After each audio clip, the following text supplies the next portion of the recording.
Salam sejahtera, salam penuh sukacita. Bisa berjumpa kembali dengan Bapak Ibu seluruh jemaat GCC dimanapun Anda berada. Baik yang ada di Indonesia maupun yang ada di luar negeri. Hari ini kita akan kembali belajar topik yang sangat penting, yaitu Roh Kudus. Karena itu saya juga sekaligus menyapa para teolog, para dosen-dosen teologi dan hamba-hamba Tuhan, dan juga mahasiswa teologi dimanapun Anda berada. Mari kita sama-sama dengan segala kerendahan hati kita belajar menggali lebih dalam lagi topik tentang Roh Kudus. Hari ini topik yang akan kita kupas sudah memasuki sesi yang ke-23 dari 25 sesi, 25 judul yang sudah saya persiapkan. Sebelum kita memulai, kita akan berdoa. Mohon Tuhan Yesus pimpin supaya pelajaran kita ini bisa kita tangkap dengan baik. Kita berdoa. Di dalam nama Tuhan Yesus Kristus kami berdoa, Tuhan dan Juru Selamat kami yang hidup, kami bersyukur Engkau terus menyertai memimpin kami, sehingga satu sesi demi satu sesi tidak terasa sudah kami lalui, sudah 22 sesi pelajaran topik Roh Kudus disajikan dan sudah bisa diikuti di YouTube Bible Teaching Ministry maupun di link YouTube kami Suara Kebenaran GCC. Hari ini kami kembali mengupas sesi lanjutannya, yaitu sesi yang ke-23. Mohon Tuhan berkenan memimpin kami, menyertai kami, membuka hati dan pikiran kami untuk dapat mengerti kebenaran ini. Roh Kudus yang akan mengajarkan kami, dan kami siap belajar oleh pimpinan Roh Kudus. Di dalam nama Tuhan Yesus Kristus kami telah berdoa. Amin.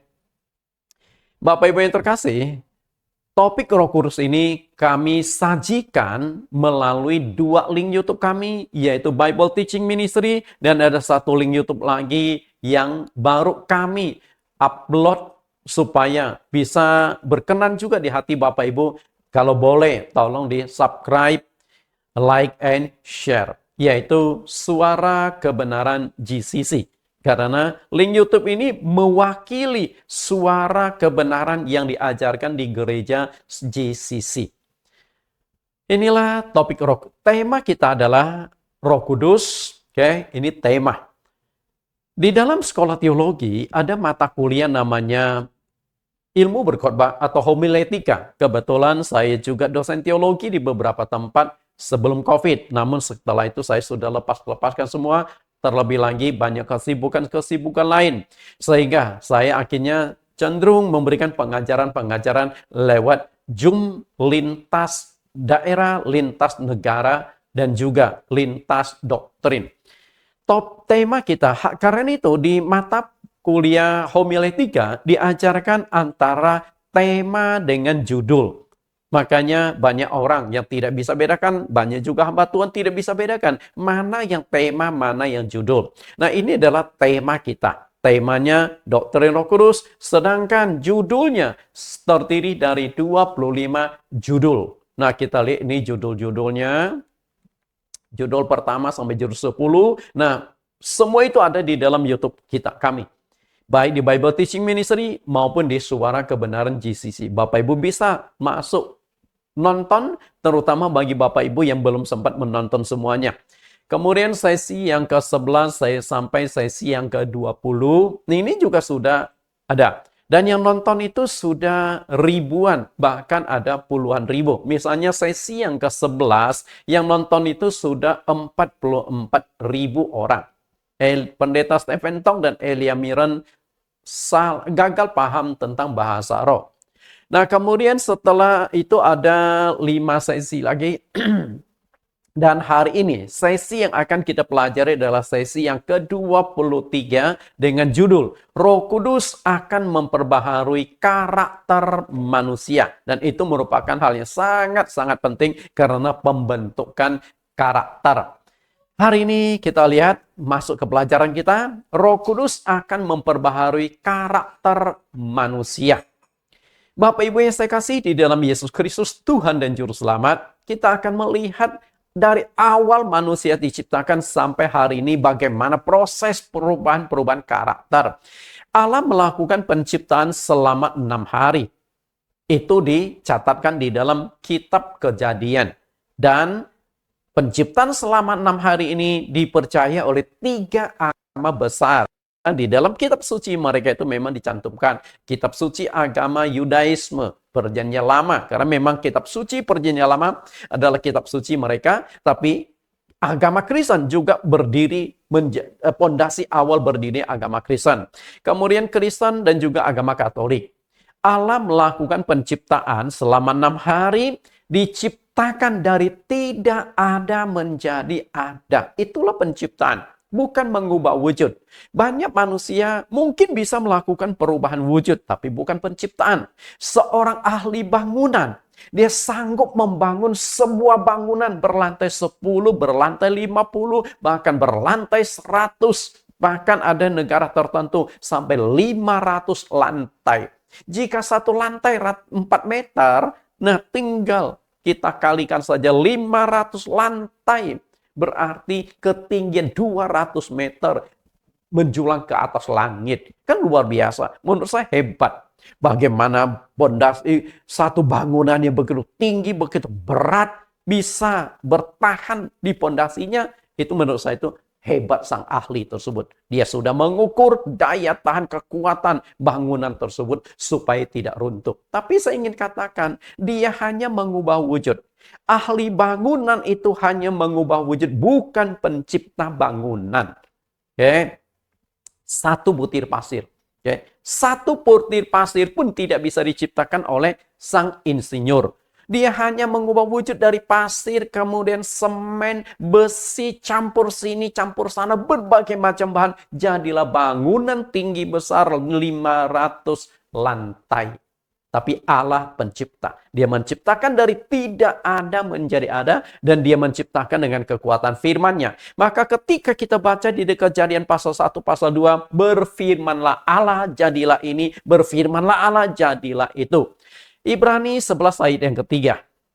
Karena iman kita mengerti bahwa alam semesta telah dijadikan oleh firman Allah. Sehingga apa yang kita lihat telah terjadi dari apa yang tidak dapat kita lihat. Dari tidak ada menjadi ada. Dan dia berfirman, jadilah ini, jadilah itu. Setiap hari Allah melakukan penciptaan selama 6 hari itu, Allah selalu evaluasi ulang. Maka setiap kali evaluasi itu selalu muncul satu kalimat, Allah melihat bahwa semuanya itu baik. Berarti kan Allah evaluasi. Selesai penciptaan hari itu, lalu petangnya dia evaluasi lagi. Gimana kira-kira hasil ciptaanku? Dan muncullah kalimat, Allah melihat bahwa semuanya itu baik. Terlebih lagi di hari yang dan merupakan hari terakhir dari segala penciptaan, ditegaskan kalimat yang lebih jelas lagi. Kita lihat Kejadian pasal 1 ayat 31. Maka Allah melihat segala yang dijadikannya itu sungguh amat baik. Jadilah petang dan jadilah pagi, itulah hari ke-6. Bapak Ibu perhatikan, jadilah sungguh amat baik. Sungguh itu sudah memberikan satu penekanan kata sifat, menggambarkan sesuatu yang luar biasa. Lalu ada kata amat, sungguh amat baik. Artinya ciptaan Allah itu sempurna adanya. Karena sang pencipta itu sendiri sempurna. Oke? Bapak Ibu, karena sang pencipta sempurna, maka dengan sendirinya ciptaannya itu sempurna. Dan penciptaan tersebut dilakukan hari ke-6 adalah hari yang terakhir. Dan di hari yang terakhir itulah baru Allah menciptakan manusia. Ternyata Allah itu benar-benar mengasihi manusia. Dan dia menjadikan manusia merupakan puncak dari segala ciptaan. Di hari terakhir, di hari ke-6, segala sesuatu setelah semuanya diciptakan, Allah baru ciptakan manusia. Karena Allah ingin menyerahkan segala sesuatu ciptaannya bagi manusia untuk dinikmati, untuk dikelola oleh manusia. Kita lihat Kejadian 1 ayat 27. Maka Allah menciptakan manusia itu menurut gambarnya. Menurut gambar Allah diciptakannya dia, laki-laki dan perempuan diciptakannya mereka. Bapak Ibu yang saya kasih. Jelas sekali ketika Allah melakukan penciptaan, menciptakan semua hewan, binatang, segala tumbuhan, apapun yang diciptakan Allah di atas muka bumi, Allah menciptakan menurut kreativitas Allah yang maha tinggi. Tapi ketika menciptakan manusia, Allah mengambil contoh, mengambil gambar, mengambil pola dirinya, supaya manusia diciptakan menurut rupa dan gambar Allah. Ini berarti manusia yang diciptakan Allah itu sempurna adanya. Karena yang menciptakan itu sempurna. Ketika manusia diciptakan menurut rupa dan gambar Allah, berarti manusia yang diciptakan oleh Allah juga sempurna. Kita lihat bagaimana Adam. Adam ini adalah seorang pria yang sangat cerdas dan memiliki daya ingat yang luar biasa. Yang menggambarkan kesempurnaan dari Adam itu sendiri sebagai makhluk ciptaan yang memiliki tingkat kecerdasan yang jauh melebihi hewan, jauh melebihi binatang, jauh melebihi ciptaan-ciptaan yang lainnya. Saya katakan Adam ini cerdas dan punya daya ingat luar biasa, kita buktikan. Kita lihat Kejadian pasal yang kedua ayat 19. Lalu Tuhan Allah membentuk dari tanah segala binatang hutan dan segala burung di udara.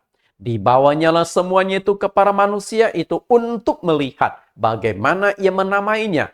Dan seperti nama yang diberikan manusia itu kepada tiap-tiap makhluk yang hidup, demikianlah nama makhluk itu. Bapak Ibu, kesempurnaan otak Adam dibuktikan setelah Allah menciptakan semua binatang di darat, binatang di udara, burung-burung di udara. Allah menyuruh Adam untuk memberi nama kepada semua makhluk itu. Yang menjadi pertanyaan kita sekarang adalah, berapa jenis binatang di darat, terutama di hutan, termasuk ulat-ulat juga binatang dong. Serangga juga binatang toh. Bapak Ibu, makhluk hidup. Nah, kemudian berapa jenis burung-burung yang ada di udara, yang ada di hutan? Sampai hari ini kita masih bisa melihat ada ratusan ribu binatang yang hidup di muka bumi ini. Burung-burung. Berarti Adam harus bisa memberi nama kepada semua makhluk itu. Ayat 20. Manusia itu memberi nama kepada segala ternak, kepada burung-burung di udara, dan kepada segala binatang. Tetapi dia sendiri ia tidak menjumpai seorang penolong yang sepadan dengan dia. Nama binatang diberikan. Masalah itu begini loh. Berarti ketika memberi nama kepada semua makhluk-makhluk itu, Adam harus mempersiapkan ratusan ribu nama binatang darat dan burung-burung di udara. Ratusan ribu, mungkin jutaan Bapak Ibu. Karena saya bukan ahli hewan, ahli flora fauna. Saya tidak tahu persis berapa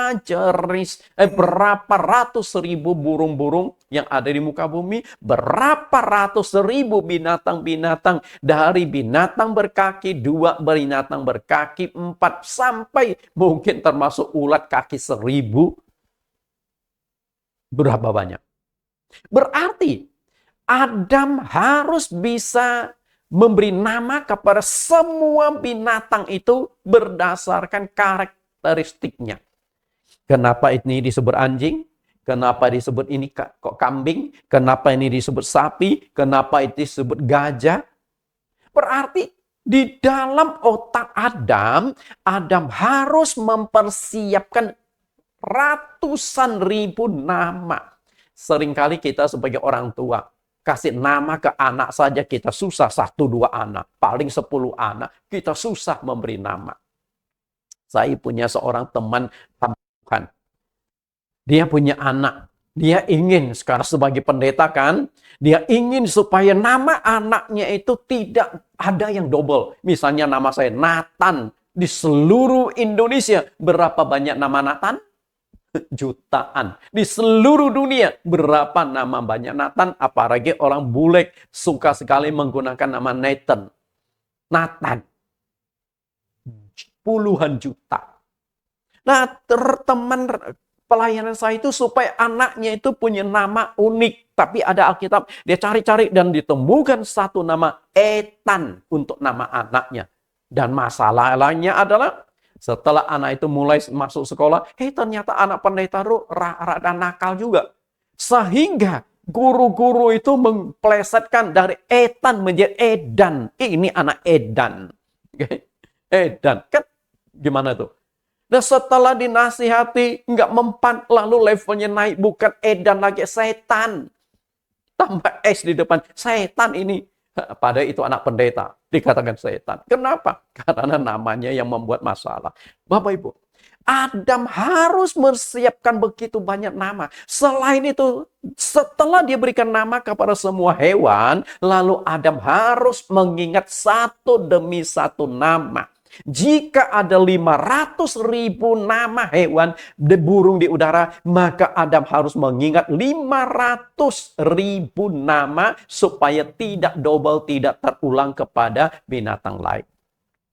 Bayangkan, ini dua hewan berkaki empat datang. Namamu kucing. Nah, setelah itu Adam kasih nama-nama kepada banyak binatang.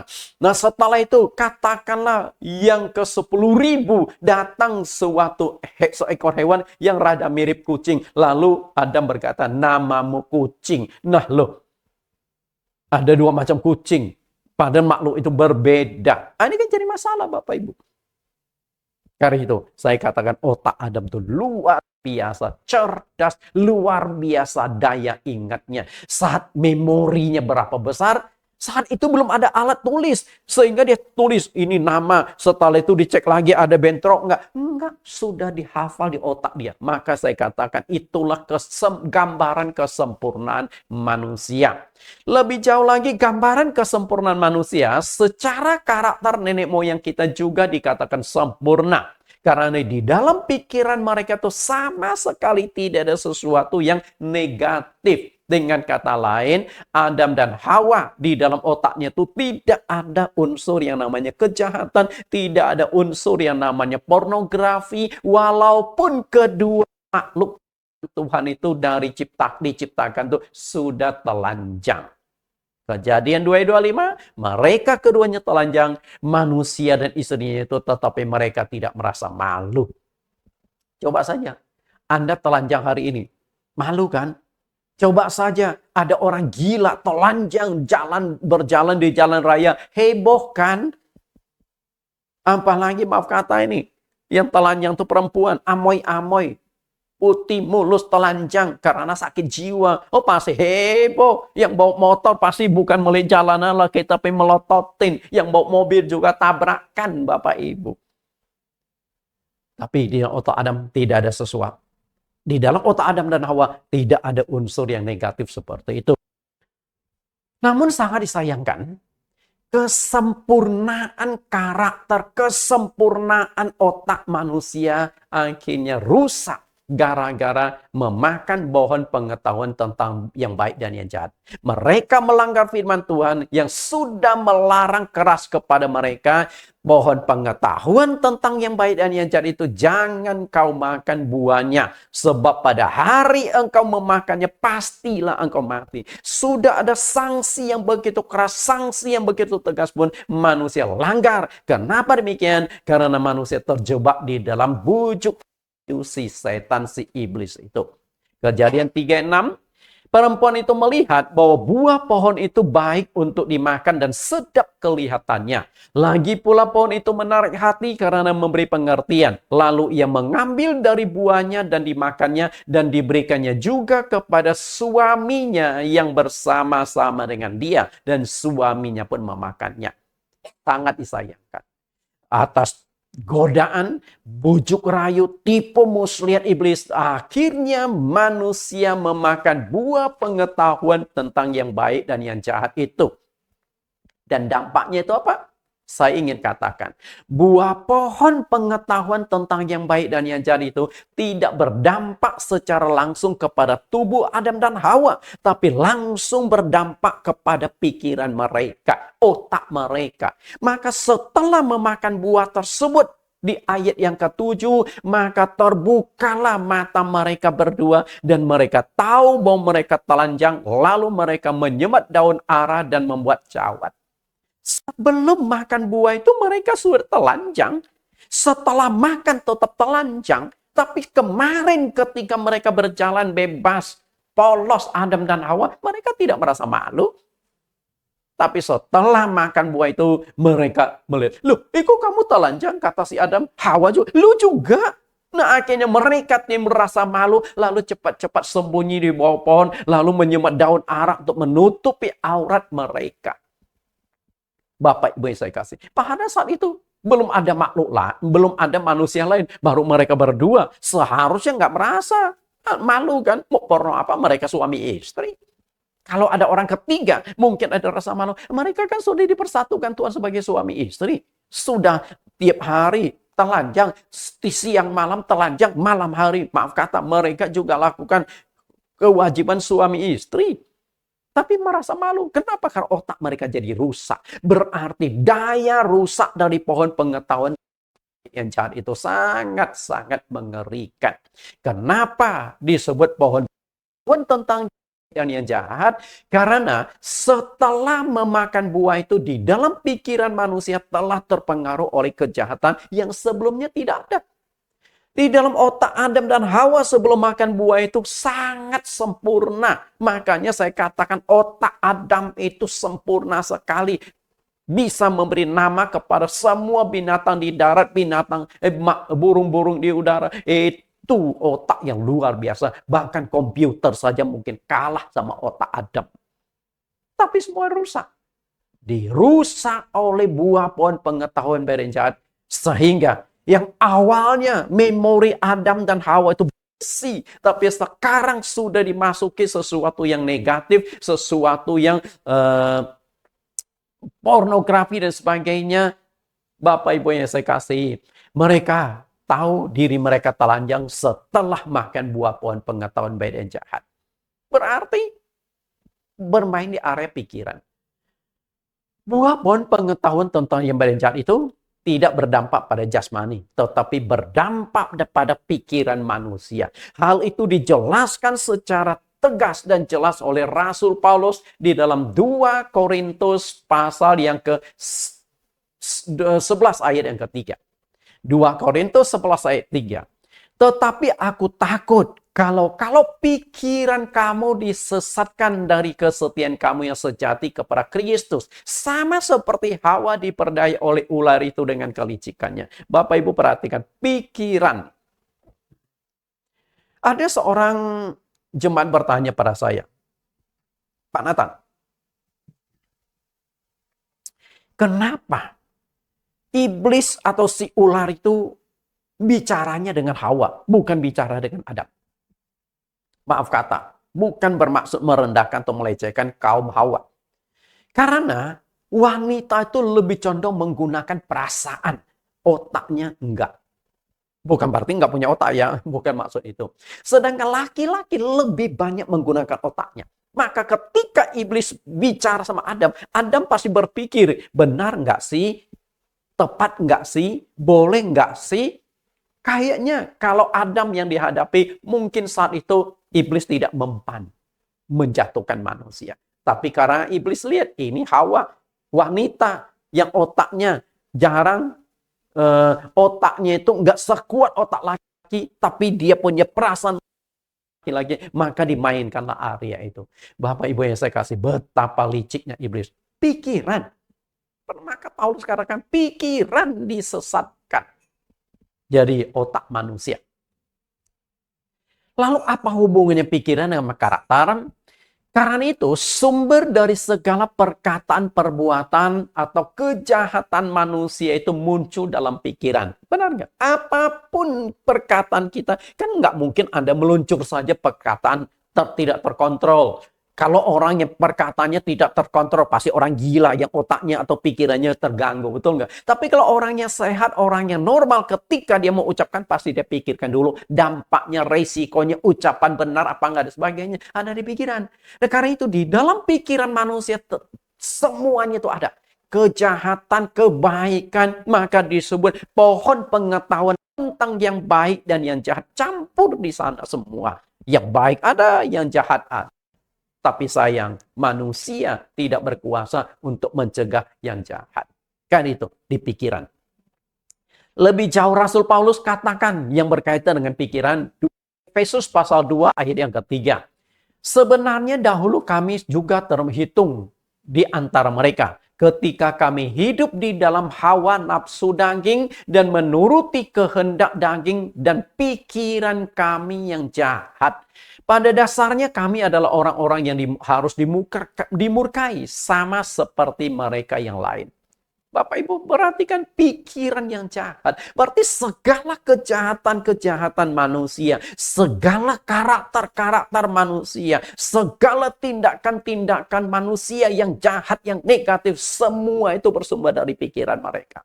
Jadi ketika pikiran manusia sudah dirusak oleh iblis, ya sudah akan berubah menjadi karakter yang jahat juga. Ternyata dampak buah pohon pengetahuan yang baik dan jahat itu sangat mengerikan. Sangat-sangat mengerikan. Kenapa saya katakan mengerikan? Pada generasi pertama keturunan manusia. Generasi pertama keturunan Adam dan Hawa sudah melakukan kejahatan yang sangat menakutkan. Apa kejahatannya? Terjadi pembunuhan. Kan mengerikan tuh Bapak Ibu. Pembunuhan. Di mana Kain membunuh adiknya Habel. Kain adalah anak Adam dan Hawa. Habel itu juga anak Adam dan Hawa, kakak adik. Cuman mereka walaupun kakak adik tapi punya profesi yang berbeda. Yang satunya petani, yang satunya peternak. Dan akhirnya suatu hari kakak adik ini ingin mempersembahkan korban bakaran kepada Allah. Kain sebagai petani lalu mempersembahkan segala hasil tani itu dikorbankan, dipersembahkan kepada Tuhan. Habel juga sama, dia mempersembahkan korban bakaran berupa hewan-hewan.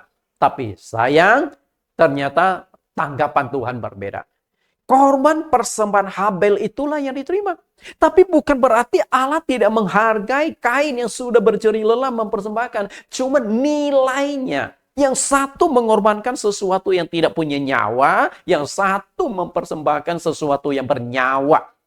Karena setelah Adam dan Hawa jatuh dalam dosa, harus ada nyawa yang dipersembahkan. Itu sebenarnya menjadi satu benang merah tentang korban-korban bakaran yang akhirnya diwakili korban Yesus Kristus di atas kayu salib.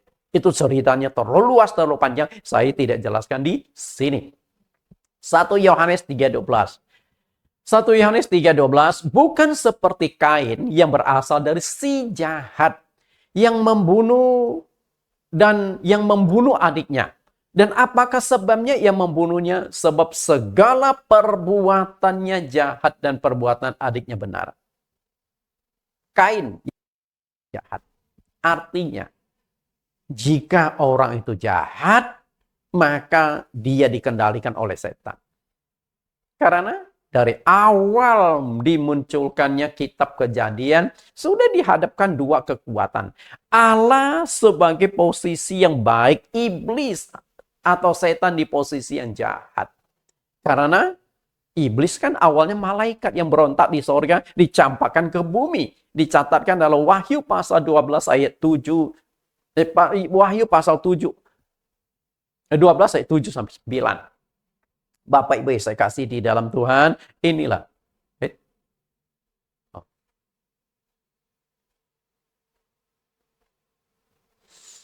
Oke, kemudian puncak kehancuran karakter, mental, moral, spiritual manusia mencapai puncaknya itu pada zaman Nuh.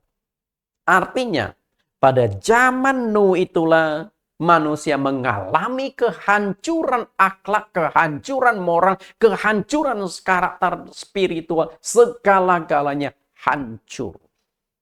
Rusak manusia. Rusak sekali. Sehingga Allah mengambil sebuah keputusan yang keras, membasmi semua manusia. Kita lihat dulu Kejadian pasal 6 ayat 5. Ketika dilihat Tuhan bahwa kejahatan manusia besar di bumi dan bahwa segala kecenderungan hatinya selalu membuahkan kejahatan semata-mata. Perhatikan kalimat yang saya garis bawah. Segala kecenderungan hatinya membuahkan kejahatan semata-mata. Artinya, jika kita nyatakan 100%, 99,9% yang ada di dalam diri manusia, pikiran manusia, kejahatan-kejahatan, bagaimana dia bisa berbuat jahat, bagaimana dia bisa menguasai orang lain, bagaimana dia bisa menindas orang. Berarti nggak ada belas kasihan lagi, nggak ada lagi kebaikan di dalam diri manusia. Rusak semua, hitam semua hati manusia. Mau diapain lagi? Ayat 6, maka menyesallah Tuhan bahwa ia telah menjadikan manusia di bumi dan hal itu memilukan hatinya. Sampai Allah tuh pilu. Jadi kan ibarat orang tua melihat anaknya rusak, pilu sekali hati orang tua. Mau diapain? Mungkin ada orang tua yang berpikir, kalau tahu dari dulu gua nggak kasih lu hidup. Berapa sering orang tua karena saking kesalnya berkata kepada anaknya demikian, kalau tahu dulu kamu akan seperti ini dari kecil, gua cekek dia kamu mati. Pernah dengar kalimat itu? Ayat yang ketujuh. Berfirmanlah Tuhan, aku akan menghapuskan manusia yang telah kuciptakan itu dari muka bumi. Baik manusia maupun hewan dan binatang-binatang melata dan burung-burung di udara. Sebab aku menyesal bahwa aku telah menjadikan mereka. Keputusan final diambil oleh Tuhan. Ya sudah, musnahkan semuanya. Padahal ketika menciptakan manusia, menciptakan Adam dan Hawa. Setelah menciptakan, Allah berkata kepada manusia, berkembang, beranak cuculah dan berkembang biak, penuhilah bumi. Dan ketika di zaman Nuh manusia sudah banyak sekali, tapi Allah musnahkan semuanya, sisa satu keluarga, sisa 8 orang. Mengerikan kan? Kenapa? Karena sudah rusak manusia. Sudah rusak muka bumi ini. Apa ya dan mengapa di zaman Nuh itu bisa mengalami kehancuran secara total? Kenapa? Karena sudah tidak ada roh Allah lagi zaman itu. Allah melihat kejahatan manusia sudah nggak bisa dibendung lagi. Sudah tidak ada Allah di dalam hati mereka. Dan akhirnya Allah pun mengambil sebuah keputusan final. Dia mencabut rohnya yang awalnya ada di muka bumi. Masih berusaha memimpin, berusaha memperbaiki karakter manusia. Mencegah manusia berbuat jahat. Sama seperti ketika Kain mau membunuh adiknya. Kan ada Tuhan mengingatkan, hei Kain, hati-hati, iblis, kalau engkau tidak bisa menguasai dirimu, iblis lagi mengintip untuk menjatuhkan engkau. Siapa yang bicara? Tentu roh Allah. Bukan Allah secara fisik datang kepada Kain. Hei Kain, ngapain kamu? Mau bunuh adiknya? Adikmu ya? Enggak. Tapi Roh Kudus bekerja saat itu. Roh Allah bekerja mempengaruhi pikiran Kain supaya jangan berbuat dosa. Tapi sayang sekali, Kain mengeraskan hatinya. Roh Tuhan tidak bisa mempengaruhi dia. Dan akhirnya dia buat dosa yang begitu mengerikan. Kita lihat roh Allah sudah meninggalkan manusia di zaman Nuh. Kejadian 6 ayat 3. Berfirmanlah Tuhan, rohku tidak akan selama-lamanya tinggal di dalam manusia. Karena manusia itu adalah daging, tetapi umurnya akan 120 tahun saja. Jelas sekali di sini bahwa rohku tidak akan tinggal selamanya di dalam diri manusia. Artinya Allah menarik rohnya dari muka bumi. Roh Allah dalam konteks sekarang tentu Roh Kudus. Karena Roh Kudus itu adalah roh Allah yang kudus. Nah, roh Allah yang kudus ini bagaimana bisa melihat karakter, moral, mental, spiritual rusak semua. Allah tidak tahan melihat kondisi itu. Ya sudah dia tinggalkan manusia. Sehingga manusia itu menjadi makhluk yang tidak ada bedanya dengan binatang. Hanya naluri bertahan. Hanya naluri untuk membunuh dan sebagainya. Betapa mengerikan. Secara moral. Manusia zaman dulu juga tidak ada bedanya dengan hewan. Pernah lihat hewan? Dulu saya waktu kecil pelihara banyak hewan. Pelihara bebek, pelihara ayam, pelihara babi. Dan yang namanya hewan itu baik babi maupun ayam, kita pelihara nih. Misalnya ada induk ayam. Induk ayam membesarkan anak-anak ayam. Nah, setelah anak ayam besar, ternyata mamanya dikawinin sama dia. Itulah hewan, itulah ayam. Sama juga di zaman Nuh. Coba Anda baca di Kejadian pasal yang ke-6 ayat 1 sampai 2. Pada saat itu manusia sudah bertumbuh banyak, lalu lahirlah anak-anak perempuan manusia. Anak-anak Allah melihat perempuan itu cantik, lalu diambil siapapun perempuan itu yang diinginkan mereka. Artinya kehancuran moral manusia, seks bebas. Ayah boleh ambil anaknya untuk dikawinin.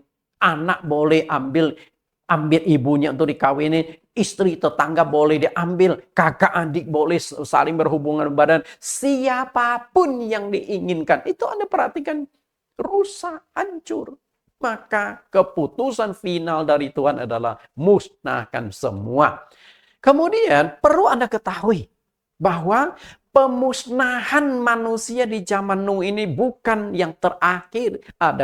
Ada satu kali lagi pemusnahan, bahkan lebih mengerikan dari pemusnahan manusia di zaman Nuh, yaitu pemusnahan manusia pada akhir zaman. Kenapa bisa demikian? Karena karakter semua dalam diri manusia sudah rusak total. Itu dicatatkan dalam 2 Timotius pasal 3 ayat 1 sampai ayat yang ke-7.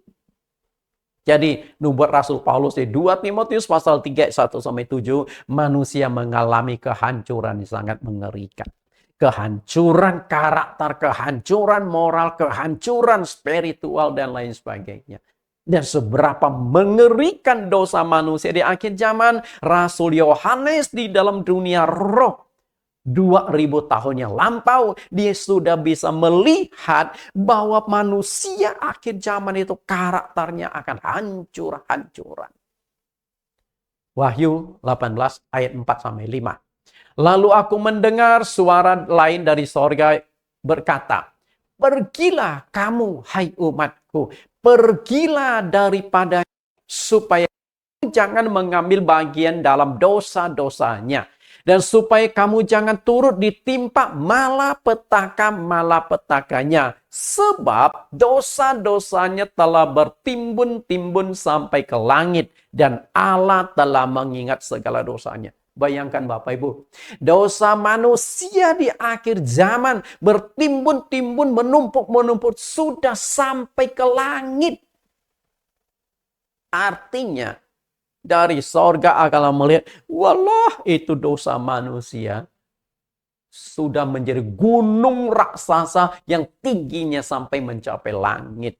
Sudah sampai waktunya ambil keputusan final, membasmi, membunuh semua manusia. Jika pembunuhan awal Allah menggunakan air, maka pembunuhan akhir Allah menggunakan api yang akan menghakimi semua manusia. Karena Allah ingat akan dosa mereka, artinya Allah sedang mempersiapkan sebuah pemusnahan secara total kepada umat manusia.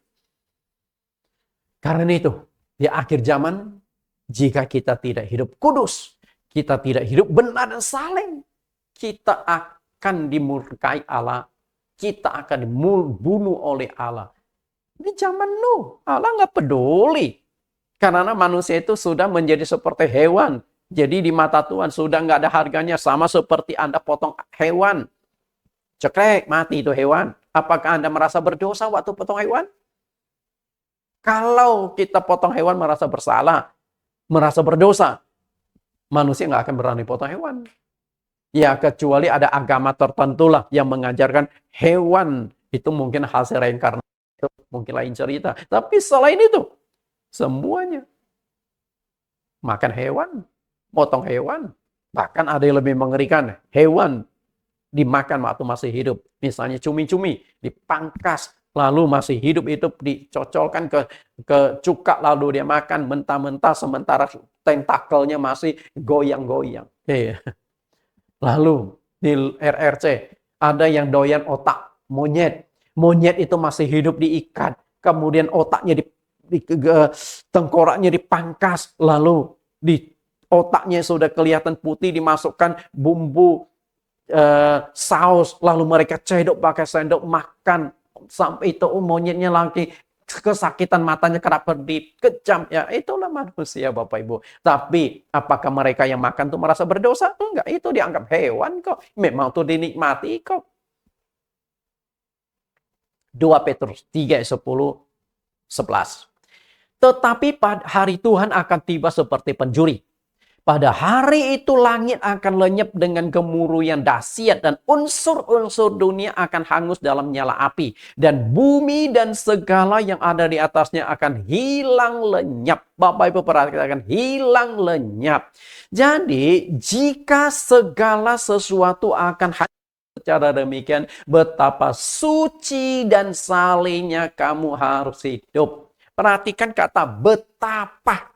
Berarti sangat-sangat. Kita harus hidup dengan suci, kita harus hidup dengan saleh. Suci itu menunjukkan karakter, saleh itu menunjukkan ibadah. Engkau harus tekun beribadah, memperbaiki karaktermu. Kalau tidak, engkau juga akan dimusnahkan oleh Allah. Sama seperti Allah memusnahkan manusia pada zaman Nuh.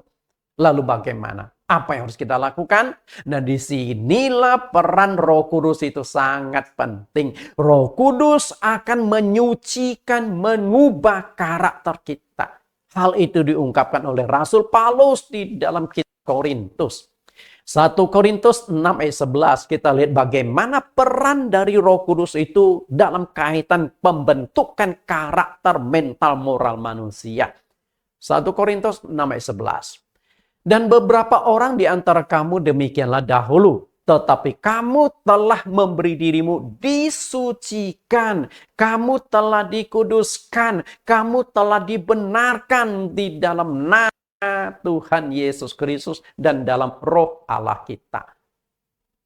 Di sini tuh sangat jelas. Perhatikan 3 kata yang ingin saya berikan perhatian khusus. Disucikan. Okay. Kemudian dikuduskan.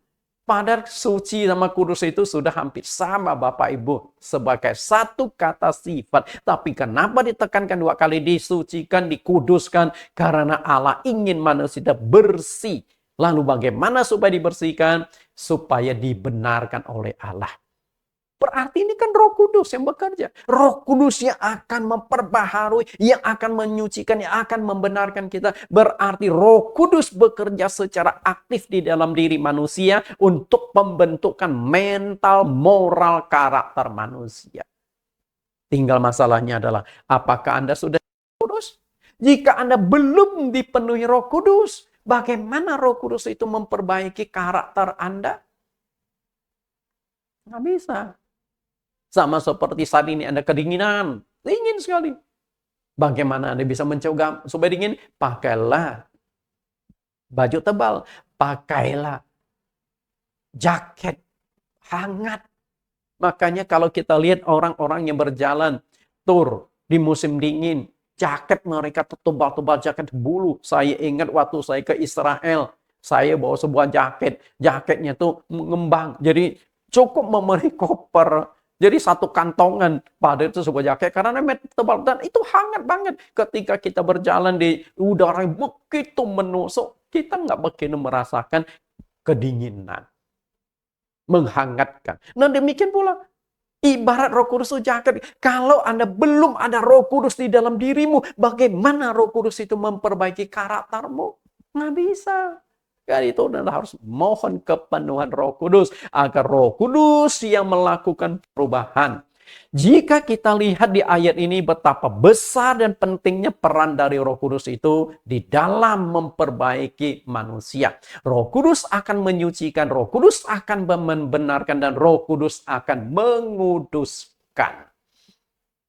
Makanya judul hari ini, Roh Kudus akan memperbaharui karakter manusia. Ada 5 tahapan dari Roh Kudus. ketika akan mengubah dan memperbaharui karakter dan kekudusan manusia. Kita perhatikan baik-baik kelima tahapan ini. Saya berikan garis besar 5 tahapan, setelah itu saya akan gali lebih tajam kelima itu. Kita lihat memperbaharui karakter kekudusan manusia. Yang pertama, menggerakkan manusia untuk percaya kepada Tuhan Yesus. Yang kedua, membuat manusia sadar akan dosanya, bertobat dan memohon pengampunan Tuhan atas segala dosanya. Yang ketiga, menguduskan manusia yang berdosa agar layak masuk ke dalam hadirat Allah. Yang keempat, memperbaharui budi pekerti manusia agar menjadi manusia ciptaan baru yang berkarakter Kristus. Yang kelima, membantu dan memberi kekuatan kepada manusia agar memiliki kemampuan untuk menghasilkan buah-buah roh. Kita lihat kelima poin ini lebih dalam, lebih tajam. Tapi saya tidak bisa mengupas secara tajam karena keterbatasan waktu. Yang penting Bapak Ibu. Kita lihat yang pertama. Roh Kudus menggerakkan manusia agar percaya kepada Tuhan Yesus. Awal pemulihan, awal pembentukan karakter ketika engkau mulai percaya kepada Yesus Kristus. Dan seseorang bisa percaya kepada Yesus Kristus, harus ada gerakan Roh Kudus. Kalau tidak ada Roh Kudus yang menggerakkan, orang itu nggak akan bisa percaya pada Yesus. Itu diungkapkan Rasul Paulus. Kayaknya ini Paulus membagikan pengalaman hidup dia. 1 Korintus 12 ayat 3.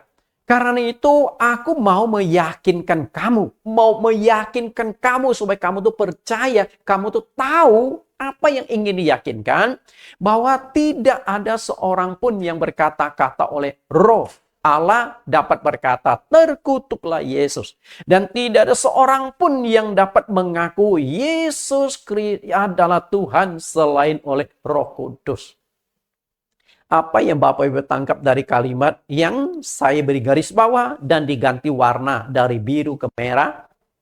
Di sini sangat jelas menekankan bahwa tahapan awal proses yang pertama terjadinya perubahan karakter seseorang adalah ketika dia mengambil sebuah keputusan, percaya Yesus, menerima Yesus, mengizinkan Yesus masuk ke dalam dirinya. Dimulai dari percaya dulu. Nah, untuk bisa percaya itu adalah gerakan Roh Kudus.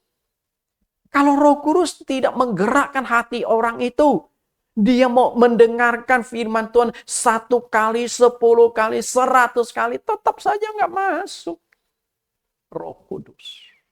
Jadi, siapa yang bisa menginjili Paulus? Tidak ada. Tapi ketika Roh Kudus bekerja, akhirnya tak Paulus yang penganiaya, penyiksa orang Kristen, berusaha menghancurkan agama Kristen, justru menjadi rasul besar agama Kristen. Ini kan pekerjaan Roh Kudus. Pekerjaan Allah yang bekerja di dalam hatinya. Peran Roh Kudus dalam pemberitaan Injil Yesus Kristus sangat-sangat penting. Jika Roh Kudus tidak bekerja dalam hati orang itu, Anda mau injili dia, mau beritakan Injilnya, menjelaskan firman Tuhan, orang itu tidak akan bisa mengerti sampai mulutmu berbusa, sampai mulutmu kering, tetap nggak mempan, nggak bisa masuk. Dan hal itu pernah dialami Rasul Paulus. Ketika dia memberitakan firman Tuhan, hasilnya itu apa? Coba kita lihat pengalaman Paulus. Kisah Rasul pasal 28 ayat 23 sampai 24. Lalu mereka menentukan suatu hari untuk Paulus. Pada hari yang ditentukan itu datanglah mereka dalam jumlah besar ke tempat tumpangannya. Ia menerangkan dan memberikan kesaksian kepada mereka tentang kerajaan Allah. Dan berdasarkan hukum Musa dan kitab para nabi, ia berusaha meyakinkan mereka tentang Yesus. Hal itu berlangsung dari pagi sampai sore. Jadi, Paulus melakukan seminar atau Paulus melakukan KKR. Yang hadir itu banyak sekali di rumah tumpangan Paulus. Dijelaskan nih, dari pagi sampai sore artinya 1 harian. Mungkin ada waktu jeda untuk makan lah ya. Tapi hasilnya apa? Ayat 24. Ada yang dapat diyakinkan oleh perkataannya, ada yang tetap tidak percaya. Jadi kalau Roh Kudus tidak menggerakkan hati orang itu untuk percaya Yesus, orang itu nggak bakal bisa percaya Yesus. Tapi tugas kita tetap harus kita jalankan. Bersaksi memberitakan Injil. Percayalah, mungkin ada waktunya bertumbuh. Karena itu Paulus berkata, aku menanam, Apolos menyiram, Allah yang memberi pertumbuhan. Jadi yang bisa menumbuhkan bibit yang kita tabur adalah Allah. Dan itu pekerjaan dari Roh Kudus. Jadi begitu Roh Kudus bekerja di dalam diri orang itu, dia pasti percaya Tuhan. Maka ketika Anda mau beritakan Injil, berdoalah. Mohon pimpinan penyertaan Roh Kudus. Supaya Injil itu bisa masuk ke dalam hati orang itu. Sehingga orang itu bisa terima Yesus Kristus sebagai Tuhan. Nah, setelah orang itu digerakkan oleh Roh Kudus untuk membuka hatinya, menerima dan percaya kepada Yesus Kristus sebagai Tuhan dan Juru Selamat pribadinya, tahap selanjutnya dimulailah penyucian dosa. Jadi percaya dulu. Tapi setelah percaya Tuhan Yesus, dia kan masih orang berdosa. Sama seperti setelah dia bertobat. Apakah dosanya langsung diampuni? Enggak. Dia memang sudah percaya, maka dalam perjalanan menuju ke kota Damsyik, ketika Tuhan Yesus menampakkan diri kepadanya dalam sinar yang sangat terang dan suara, Saulus, Saulus, mengapa engkau menganiaya aku? Dia jawab, siapakah engkau Tuhan? Akulah Yesus yang kau aniaya. Orang berdosa masih harus lakukan penyucian. Lalu bagaimana cara penyucian itu? Apakah cukup bertobat memohon pengampunan Tuhan? Selesai.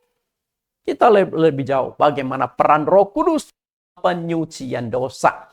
Yang kedua adalah membuat manusia sadar akan dosanya, bertobat dan memohon pengampunan dosa.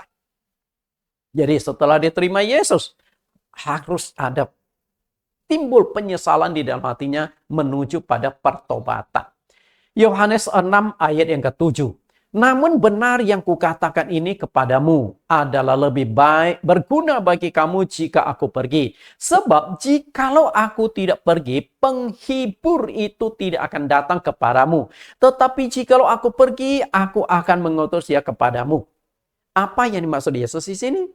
Yaitu Roh Kudus. Penghibur adalah Roh Kudus. Jadi ketika Yesus pergi, artinya sudah meninggalkan dunia, naik ke sorga, baru penghibur atau Roh Kudus itu akan diturunkan dan hal itu tergenapi di Pentakosta. Lalu apa peran Roh Kudus itu bagi manusia? Kita lihat penghibur ini. Dan kalau ia datang, ia akan menginsyafkan dunia akan dosa, kebenaran, dan penghakiman. Jadi Roh Kudus akan menginsafkan dunia atau manusia. Tiga hal yang sangat penting. Tiga hal yang sangat penting akan diinsafkan bagi manusia ketika Roh Kudus bekerja. Yang pertama tentang dosa. Kamu tuh orang berdosa, harus bereskan dosamu. Walaupun kita sudah percaya Yesus, bukan berarti begitu Anda percaya, terima Yesus, dosamu sudah hilang langsung. Enggak, ada prosesnya untuk mendapatkan penyucian dosa. Lalu kebenaran, dan yang ketiga penghakiman. Kebenaran tentu berbicara pada firman. Bagaimana firman itu memproses, memperbaiki karakter manusia. Dan apa yang harus dilakukan semua itu sudah dicatatkan di dalam firman. Bagaimana dosa kita bisa dibereskan. Karena kebenaran adalah firman. Yohanes 17 ayat 17 Yohanes 17 ayat 17 Yesus berkata, kuduskanlah mereka dalam kebenaran. Firman-Mu adalah kebenaran. Firman Tuhan bisa menguduskan, firman Tuhan bisa menyucikan. Tentu mengalami proses tentu. Kalau engkau tidak dikuduskan, tidak disucikan, maka engkau menghadapi konsekuensi penghakiman. Maka sebelum kita meninggal, sebelum kita menghadapi penghakiman, dosa harus dibereskan dulu. Kita harus hidup kudus, kita harus hidup suci dulu. Karena itu langkah menjadi kekristenan bukan percaya kepada Yesus, melainkan pertobatan. Jika engkau percaya Yesus tapi tidak mengalami pertobatan, sama sekali nggak ada gunanya. Makanya Paulus katakan di Roma pasal yang ke-12, berubahlah oleh pembaharuan budimu supaya kamu bisa membedakan mana kehendak Allah, apa yang baik yang berkenan kepada Allah. Jadi pertobatan, Yesus selalu mengajarkan tentang pertobatan. Yohanes Pembaptis berseru, bertobatlah, bertobatlah sebab kerajaan Allah sudah dekat. Seruan yang sama pun diungkapkan oleh Tuhan Yesus, bertobatlah. Lalu apa arti pertobatan itu? Atau definisi dari pertobatan? Pertobatan, taubat itu dalam bahasa Indonesia diambil bahasa Arab, taubat, yang berakar dari kata taba, yang berarti kembali pulang atau bersarang. Maksudnya kembali pulang atau bersarang adalah manusia harus memiliki karakter semula sama seperti karakter Adam dan Hawa sebelum itu dalam bersih. Taubat. Sadar dan menyesal akan dosa dan berniat akan memperbaiki tingkah laku dan perbuatannya. Nah, ini penjelasan kata bertobat atau tobat dalam kamus bahasa Indonesia. Lalu bagaimana penjelasan Alkitab tentang pertobatan? Berbalik dari cara hidup yang lama. Artinya pembaikan, perubahan karakter. Dalam kekristenan di Indonesia, kata tobat dimaknai sama dengan kata metanoia yang dalam bahasa Yunani. Metanoia. Metanoia itu didefinisikan sebagai berbalik 180 derajat. Yang dulunya perokok, sekarang jadi rokok. Yang dahulunya seorang peminum, sekarang tinggal air putih. Balik 180 derajat. Atau meninggalkan cara hidup yang lama dan menjadi ciptaan yang baru. Itulah pertobatan. Karena itu pertobatan memegang peran yang sangat penting. Karena itu proses menjadi orang Kristen itu terletak pada pertobatan. Dan ada beberapa aspek pertobatan. Kita lihat sebelum Kristen. Perhatikan gambar animasinya hitam kelam. Penuh dengan dosa, penuh dengan kejahatan. Nah, setelah bertobat, terjadi perubahan. Jadi putih, bahkan berkilau, bersinar. Itu yang Allah hendaknya. Kamu harus menjadi terang dunia. Kalau gelap begitu, gimana jadi terangnya? Orang melihat Anda sama jahatnya dengan dia. Sorry bro. Aspek pertobatan mencari pertobatan dalam agama. Artinya Anda harus meninggalkan agama semula dan agama Kristen. Karena agama Kristen itu mengajarkan, memperkenalkan tentang Yesus Kristus. Anda nggak mungkin terima Yesus ke agama Kristen. Emang agama menurut Bapak Ibu bisa dihindari? Kristen, Kristus. Jadi banyak orang yang mau coba memberitakan, oh saya nggak membuat engkau masuk agama Kristen, yang penting terima Yesus. Ketika dia terima Yesus, dia sesungguhnya menjadi orang Kristen. Yaitu hanya bahasa diplomatis saja. Yang kedua, perkataan. Yang ketiga, perbuatan. Yang keempat, pikiran. Itulah pertobatan. Ketika 4 aspek pertobatan itu kita jalani, saya yakin kita akan menjadi manusia yang baik, yang punya akhlak, yang punya karakter yang baik. Semua orang harus bertobat. Karena semua orang telah berbuat dosa. Itu diungkapkan Rasul Paulus di Roma 3:9. Jadi bagaimana adakah kita mempunyai kelebihan daripada orang lain? Sama sekali tidak. Sebab di atas telah kita tuduh baik orang Yahudi maupun orang Yunani bahwa mereka semua ada di bawah kuasa dosa. Seperti ada tertulis, tidak ada yang benar. Seorang pun tidak. Artinya, pertobatan itu mutlak bagi semua manusia tanpa kecuali. Karena tidak ada seorang pun yang benar di mata Tuhan. Karena semua orang telah berbuat dosa. Dosa, turunan dosa yang bersumber dari nenek moyang kita dan semua manusia. Walaupun kita tidak ikut makan buah pohon pengetahuan baik dan jahat, tapi kita punya dampak, yaitu dosa turun. Kita semua punya dosa. Jadi berbicara dosa di Alkitab ada 2 macam. Dosa turunan dan dosa pribadi. Kita harus bereskan dosa-dosa itu. Karena itu pentingnya adanya pertobatan karena adanya penghakiman. Jika engkau tidak bertobat, engkau akan dihakimi. Semua mereka, Kisah 1 pasal 17. Bertobat. Kenapa harus bertobat? Karena Allah sedang merancang penghakiman total. Bumi dimusnahkan karena kejahatan manusia. Setelah itu bukan berarti setelah mati selesai. Di dalam Ibrani 9 ayat 27 mengatakan manusia ditetapkan mati. Nah, cara mati bukan berarti kalau Anda matinya tersiksa, makanya Anda tidak dihakimi lagi. Enggak, sesudah itu tetap dihakimi. Kematian tubuh, prosesnya itu macam-macam. Penyakit, kecelakaan, musibah, bencana, bunuh diri, dibunuh. Bisa mengalami semuanya. Tapi akan dihakimi. Kalau engkau tidak bertobat, maka engkau akan dihakimi. Nah, ketika kita ingin bertobat, yang paling sulit kita lakukan adalah keinginan daging. Keinginan daging itu sulit sekali kita hindari. Maka keinginan daging itu hanya bisa dilawan dengan keinginan roh. Bapak Ibu yang saya kasih. Daging nih. Semua kejahatan, semua hal yang Tuhan tidak berkenan itu digolongkan daging. Dan itu hanya bisa ditangkal, hanya bisa dicegah ketika kita memiliki kudus di dalam diri kita. Sehingga ketika Yesus mengajak murid-muridnya doa malam terakhir di Taman Getsemani, dia bawa nih 11 murid. Karena saat itu Yudas Iskariot sudah tinggalkan mereka, sedang mencari orang untuk menangkap Yesus. 11 murid. Lalu setelah sampai di Taman Getsemani, Yesus bawa 3 orang murid pisah, seperlempar batu jaraknya. Petrus, Yakobus, Yohanes. Yesus berkata kepada Petrus yang saat itu sedang diincar iblis, sedang masa rawan. Tuhan Yesus berkata, Petrus, tidakkah engkau sanggup berjaga-jaga 1 jam dengan aku? Berjaga-jagalah dan berdoalah supaya kamu jangan jatuh ke dalam pencobaan. Roh memang penurut tetapi daging lemah. Kita punya daging dan lemah. Okay?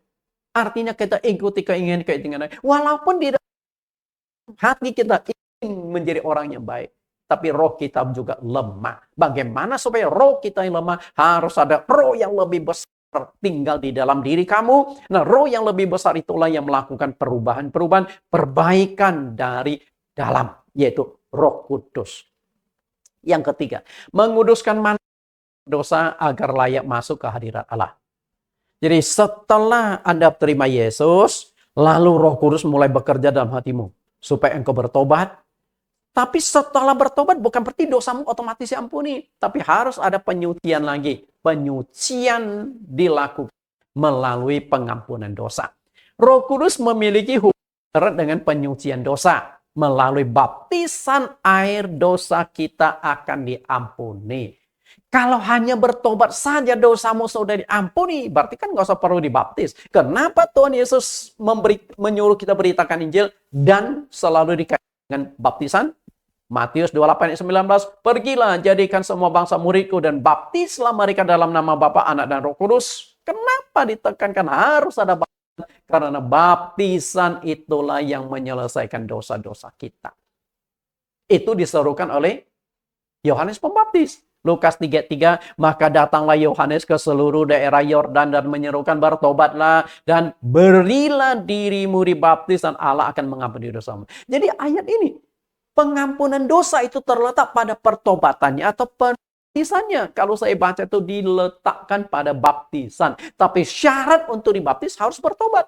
Kalau Anda masih pegang botol minuman ke tempat baptisan, sorry, saya nggak akan baptis Anda. Karena pertobatanmu masih masalah. Lalu Kisah Rasul 22:16, dan sekarang mengapa engkau masih ragu-ragu? Bangunlah, berilah dirimu dibaptis dan dosa-dosamu disucikan sambil berseru kepada nama Tuhan. Ini waktu Saulus mau dibaptis, dia masih ragu-ragu. Karena Saulus setahu dia cara penyucian dosa di perjanjian lama, karena dia ahli Taurat, dia orang Farisi. Dia tahu persis penyelesaian dosa di perjanjian lama adalah korban binatang. Korban bakaran, korban penebus dosa, korban penebus salah, dan lain sebagainya. Korban. Nah sekarang, oleh Ananias yang Tuhan ketemu dengan Saulus, segera dibaptis. Supaya dosamu diampuni. Dia ragu-ragu. Artinya, baptisan punya kuasa untuk memberikan pengampunan dosa. Dicucikan. Tapi agar memiliki kuasa dalam pengampunan dosa, maka harus ada kehadiran Roh Kudus waktu baptisan itu dilangsungkan. Karena itu jika Roh Kudus tidak hadir waktu baptisan dilangsungkan, maka nggak ada kuasa pengampunan dosa. Maka seorang pendeta yang mau membaptis, dia harus terlebih dulu sudah dipenuhi Roh Kudus. Dan itu ditegaskan oleh Tuhan Yesus di Yohanes pasal 22, ketika Tuhan Yesus mengutus murid-muridnya, dia berkata, dia mengembusi mereka, terimalah Roh Kudus. Dia berkata, terimalah Roh Kudus. Oke. Untuk apa? Ketika murid-murid sudah dipenuhi Roh Kudus, mereka melakukan baptisan, dan saat itu baru ada kuasa pengampunan dosa.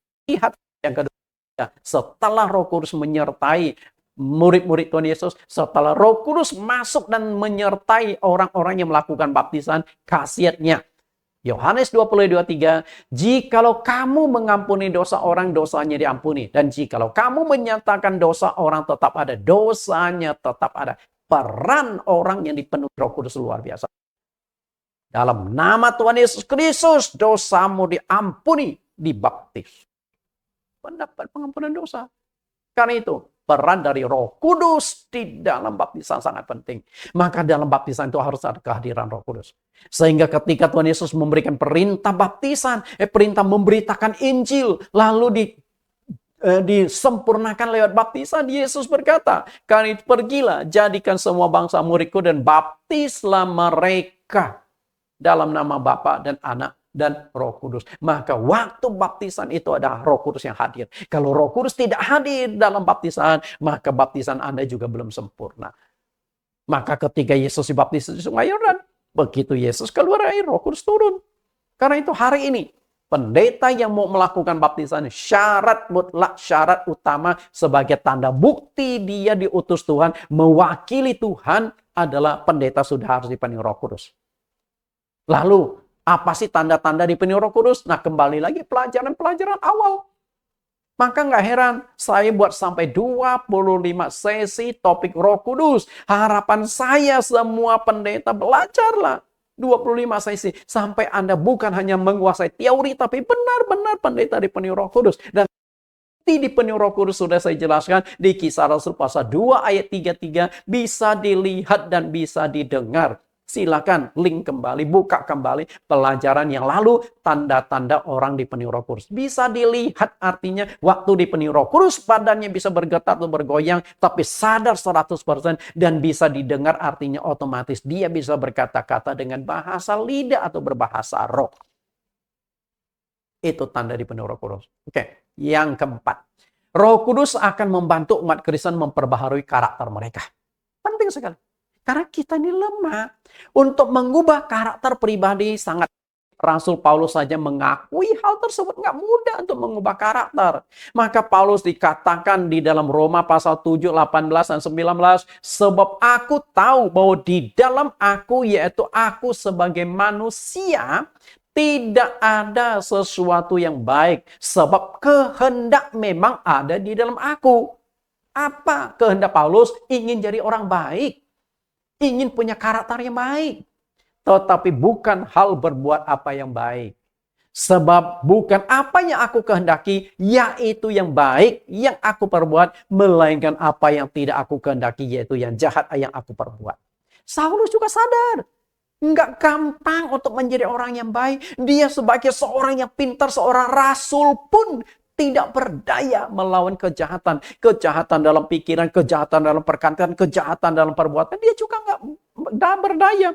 Apalagi dia itu mantan orang yang sangat keras. Pembunuh. Kalau orang membunuh itu berarti karakternya itu keras. Nggak gampang berubah. Makanya dia juga mengakui nggak gampang untuk memperbaiki karakter. Maka dia berharap Roh Kuduslah yang menggerak. Roh Kuduslah yang membantu kita untuk memperbaiki karakter kita.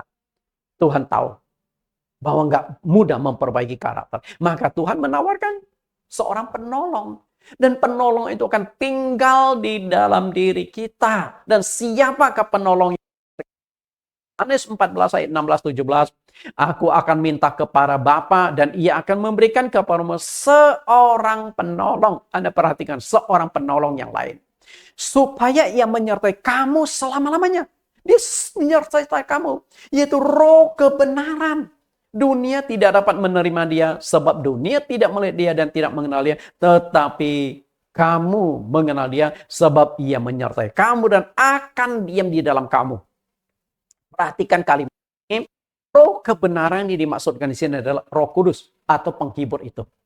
Roh Kudus akan menyertai kamu dan akan diam di dalam kamu. Saya ingin Anda perhatikan. Kenal dia. Artinya, banyak umat Kristen tidak mengenal sang penolong yang ditawarkan Tuhan. Kenapa Anda butuh penolong? Karena Anda lemah. Kalau Anda kuat, Anda nggak butuh penolong. Kenapa Anda di rumah punya pembantu? Kenapa ada pembantu? Berarti membantu Anda membereskan rumah, menyuci baju, mengepel rantai, membantu meringankan tugas-tugas rumah tangga. Anda nggak kuat, Anda nggak sanggup, baru Anda butuh penolong, baru butuh pembantu, betul? Nah Tuhan pun tahu, kita ini nggak kuat. Kita nggak mampu memperbaiki karakter kita. Makanya Tuhan Yesus tawarkan seorang penolong yang akan membantu mengatasi kelemahan-kelemahan kita. Memperbaiki karakter-karakter kita. Dan penolong itu akan melakukan perubahan dari dalam, yaitu Roh Kudus. Tapi sayang sekali, banyak umat Kristen tidak percaya dan tidak berusaha mengerti tentang Roh Kudus. Apa sih Roh Kudus? Bagaimana cara mendapatkan Roh Kudus? Apa sih tanda-tanda orang di Terus dia nggak berusaha mencari sampai menemukan jawaban, sampai mendapatkan Roh Kudus menyertai kamu dan akan diam di dalam kamu. Coba perhatikan kalimat yang selanjutnya. Menyertai kamu dan akan diam di dalam kamu. Artinya penolong adalah Roh Kudus yang Anda bisa cocokkan dengan Yohanes pasal 14 ayat 17, 26, dan pasal 15 ayat 26, yaitu Roh Allah sendiri. Roh Kudus itu Roh Allah, Roh Kudus itu Rohnya Yesus. Engkau tidak bisa mengubah karaktermu, tapi Yesus Kristus tinggal di dalam hatimu, Roh Kudus tinggal di dalam hatimu, maka ada kekuatan yang akan mengubah dari dalam, sehingga dia menjadi karakter yang baik. Jadi peran Roh Kudus sangat penting. Jika semua jemaat dipenuhi Roh Kudus, dengan catatan benar-benar Roh Kudus ya, bukan roh kuda ya. Kalau roh kuda yang masuk makin liar kau. Roh Kudus, Roh yang suci masuk ke dalam diri kita, maka Roh Kudus akan melakukan pelan tapi pasti perubahan-perubahan karakter sampai Anda menjadi orang yang baik. Dari dalam. Karena itu perubahan karakter nggak bisa dari luar. Suami berusaha mengubah karakter istri. Istri berusaha mengubah suami. Orang tua berusaha mengubah karakter anak. Nggak mempan.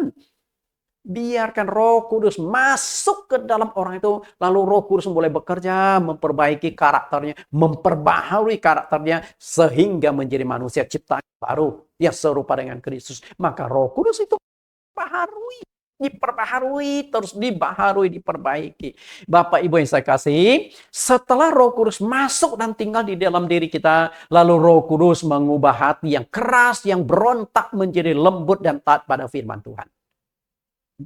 Ribuan tahun sudah diberitahukan kepada Nabi Yehezkiel. Kita lihat apa yang dikatakan Yehezkiel, bagaimana peran Roh Kudus dalam mengubah karakter manusia. Yehezkiel 36 ayat 26, kamu akan kuberikan hati yang baru. Hati itu yang menentukan kejahatan atau kebaikan. Dan roh yang baru di dalam batinmu. Dan aku akan menjauhkan dari tubuhmu hati yang keras. Dan kuberikan kepadamu hati yang taat. Taat pada firman. Menjadi manusia yang hidup sesuai dengan firman. Lalu bagaimana caranya? Supaya ada perubahan dari dalam. Supaya ada perubahan karakter manusia. Di ayat yang ke-27. Kata, Rohku akan kuberikan diam di dalam batinmu. Sama enggak dengan perkataan Yesus? Ia menyertai kamu, akan diam di dalam kamu. Yang dimaksudkan itu Roh Kudus. Sama seperti yang dikatakan oleh Nabi Yehezkiel. Dan aku akan membuat kamu hidup menurut ke segala ketetapanku. Dan berpegang pada peraturan-peraturanku dan melakukannya. Mustahil. Jika engkau tidak ada Roh Kudus di dalam dirimu, engkau bisa taat firman Tuhan sepenuhnya. Enggak mudah taat firman. Enggak mudah menjalankan firman. Maka kita langgar lagi. Tapi ketika ada Roh Kudus akan selalu mengingatkan kita merubah dari dalam diri kita. Perubahan dari dalam itu baru ada kekuatan. Dan kita lihat yang terakhir. Roh Kudus akan memberikan kekuatan kepada manusia menghasilkan buah-buah roh. Jadi kalau Roh Kudus ada di dalam dirimu, nah setelah itu baru Roh Kudus akan bekerja, memberikan kekuatan bagi engkau menghasilkan buah-buah roh. Karena tujuan Tuhan Yesus memilih engkau adalah supaya engkau menghasilkan buah. Yohanes 15 ayat 16. Jadi supaya engkau menghasilkan buah adalah tujuan Allah memilih engkau. Buah apa? Buah-buah roh. Dan ketika berbicara tentang buah-buah roh, ini berbicara tentang karakter.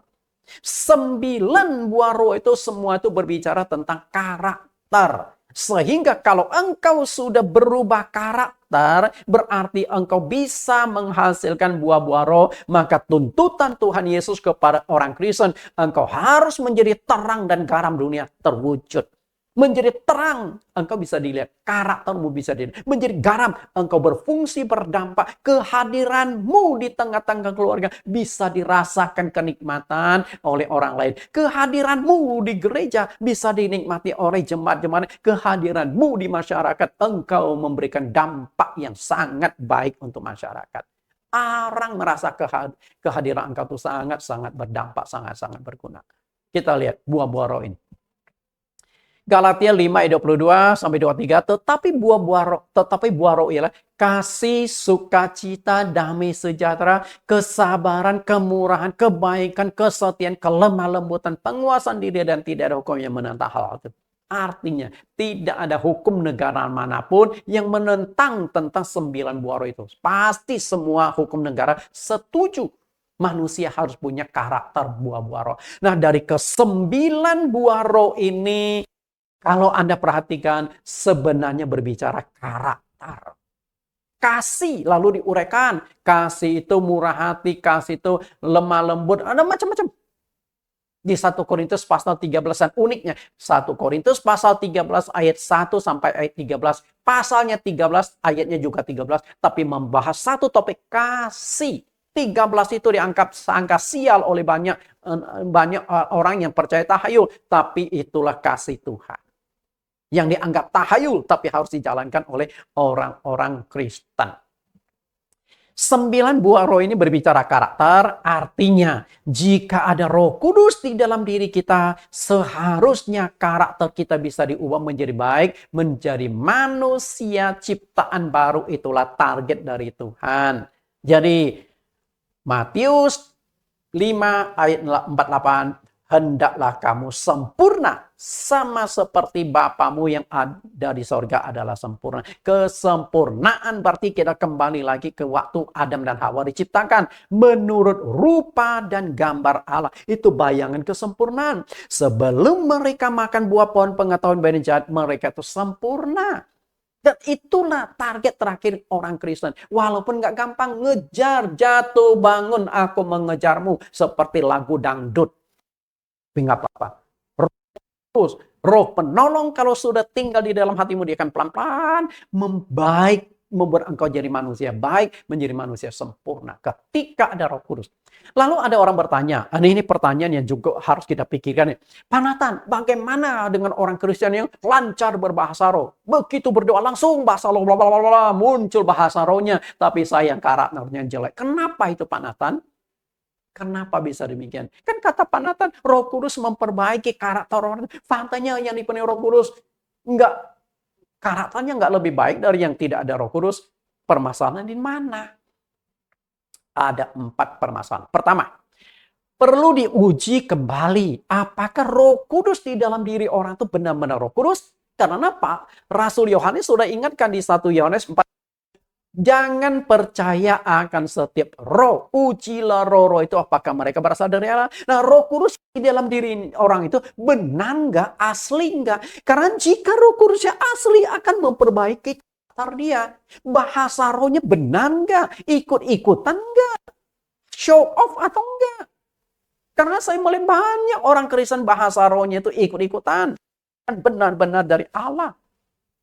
Bagaimana karakternya bisa berubah? Karena bukan Roh Kudus. Roh Kudus yang ada di dia, Roh Kuda itu. Lalu, orang itu mungkin baru dipenuhi Roh Kudus dan sedang dalam proses perubahan. Ya udah, kita kasih waktu lah. Karena dia baru dipenuhi Roh Kudus kan. Yang Anda lihat dia tuh baru sebulan dapat Roh Kudus masih semangatnya sehingga bahasa rohnya kencang. Oke, coba kita setahun. Ada perubahan nggak karakter? Kalau Anda pelan-pelan berubah 2 tahun, saya percaya mungkin setiap orang kan beda. Ada yang 1 tahun berubah cepat sekali. Ada yang 5 tahun, ada yang 10 tahun pelan-pelan. Tapi intinya Roh Kudus pelan-pelan mengubah karakter itu. Suatu hari dia akan jadi orang yang baik. Atau yang ketiga, Roh Kudus itu ada, benar Roh Kudus dalam diri itu. Tapi sayangnya dia tidak memberikan Roh Kudus mengubah di dalam dirinya. Itu masalahnya Bapak. Enggak membiarkan Roh Kudus bekerja untuk mengubah dirinya. Dia lebih mengikuti keinginan daging. Makanya Paulus ungkapkan di Galatia tadi. Galatia pasal yang ke-5 ayat 18 sampai 18. Daging dan keinginan roh dipertentangkan. Kalau engkau ikuti keinginan daging, maka daging yang muncul. Jadi orang jahat. Walaupun dia ada Roh Kudus.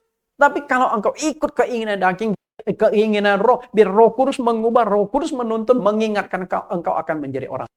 Lalu yang keempat, tidak menggunakan kuasa Roh Kudus untuk membangun iman diri sendiri. Ada Roh Kudus. Ibaratnya Bapak, handphone. Kita beli handphone mahal.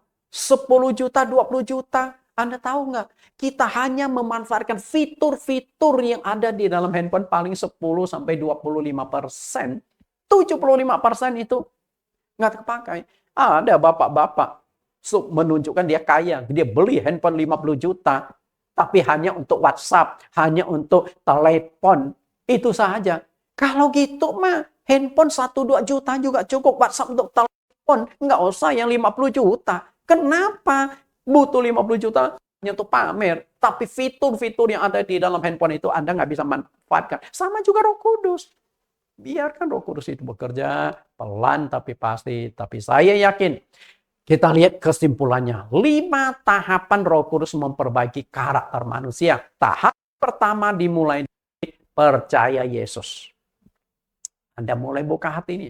Percaya Yesus. Karena untuk bisa percaya Yesus, Roh Kudus yang menggerakkan. Nah setelah percaya Yesus, tahap yang kedua pertobatan. Ya. Setelah bertobat, kemudian dosa disucikan lewat baptisan tentunya. Nah, setelah dibaptis, lalu karakter pelan-pelan berubah. Roh Kudus merubah. Untuk mengubah seseorang dibutuhkan waktu. Kita nggak tahu 1 tahun, 5 tahun, 10 tahun. Dan setelah itu akan menghasilkan buah-buah. Percayalah. Roh Kudus yang di dalam diri untuk benar-benar roh, pasti karakternya itu berubah. Kesimpulan terakhir kita baca satu ayat Titus pasal 3:5. Pada waktu itu dia telah menyelamatkan kita bukan karena perbuatan baik yang telah kita lakukan, tetapi karena rahman-Nya oleh permandian dan kelahiran kembali oleh pembaharuan yang dikerjakan Kudus. Kalau Roh Kudus ada dan tinggal di dalam dirimu, manfaatkan Roh Kudus untuk memperbaharui dirimu. Seringlah berdoa pakai bahasa roh, seringlah berdoa pakai Roh Kudus untuk membangun imanmu. Selalu dicas supaya engkau kuat melawan keinginan daging, kuat untuk melawan segala kejahatan sehingga engkau menjadi manusia ciptaan baru yang serupa dengan Kristus. Tuhan Yesus berkati. Kita berdoa. Di dalam nama Yesus Kristus kami berdoa. Terima kasih Tuhan. Kembali kami disajikan satu topik yang sangat bagus untuk kami ketahui bagaimana kami memperbaiki diri kami, mengubah karakter kami, karena kami tahu kami lemah adanya.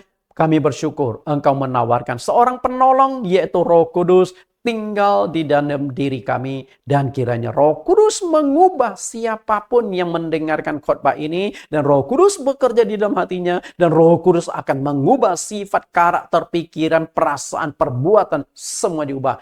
Terima kasih Tuhan, supaya kami layak berhak menjadi umat-Mu, umat-Mu yang kudus, umat pilihan, imamat yang rajani. Kami yang sudah ditebus di dalam nama Tuhan Yesus Kristus. Amin. Bapak Ibu, kita akan lanjutkan sesi yang ke-24 minggu depan. sampai bertemu, dan harapan saya Bapak Ibu bisa ikuti sampai 25 sesi sampai selesai. Nah, bagi Anda yang belum mengikuti secara lengkap sesi-sesi pertama sampai sesi yang ke-22, masih bisa lihat kembali di link YouTube kami, Bible Teaching Ministry atau Suara Kebenaran GCC. Dan mohon berkenan untuk subscribe, share, dan juga bunyikan loncengnya. Tuhan Yesus berkati. Bagi Bapak, Ibu, Saudara-saudari mahasiswa teologi, setiap sesi doktrin itu ada 10 STT-GCC. GCC itu Jesus Class Curriculum. Artinya kelas Yesus. Itu sekolah teologi yang didirikan oleh GCC. Kita lihat pertanyaan yang ke-23. Pertanyaan sesi 23. Roh Kudus akan memperbarui karakter manusia. Pertama, pada waktu diciptakan, karakter manusia bisa dikatakan sempurna. Bagaimana Anda membuktikan kesempurnaan Adam dan Hawa? Yang kedua, Adam adalah seorang yang sangat cerdas dan memiliki daya ingatan yang sangat sempurna. Bagaimana Anda membuktikan hal itu? Yang ketiga, apa yang menjadi penyebab hilangnya kesempurnaan Adam dan Hawa dan membuat mereka menjadi manusia yang berdosa? Yang keempat, buah pohon pengetahuan baik dan jahat itu tidak mempengaruhi tubuh manusia, tetapi pikiran manusia. Buktikan dengan ayat Alkitab. Kelima, dampak buah pohon pengetahuan itu sangat mengerikan. Pada generasi pertama sudah terjadi kejahatan sangat mengerikan, itu siapa yang membunuh siapa? Pertanyaan, pada zaman siapakah kejahatan manusia mencapai puncaknya yang mengakibatkan Allah membunuh semua manusia di bumi? Yang ketujuh, tuliskan teks ayat Alkitab yang menegaskan bahwa Roh Kudus akan menyucikan, menguduskan, dan membenarkan kita. 8. Tuliskan 5 tahapan peran Roh Kudus dalam mengubah dan memperbaharui karakter dan kekudusan manusia. 9. Roh Kudus akan menginsyafkan dunia akan 3 hal. Tuliskan ketiga hal yang dimaksud. Yang ke-10, jelaskan arti kata pertobatan. Silakan Anda jawab, ketik rapi, dan kirim kembali ke STT-GCC. Tuhan Yesus berkati.